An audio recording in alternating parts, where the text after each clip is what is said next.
थोडा वेळ घेऊन आणि मला द्यायचं.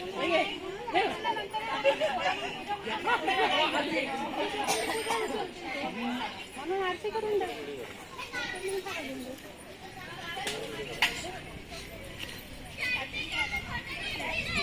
तिथे आरती करायची.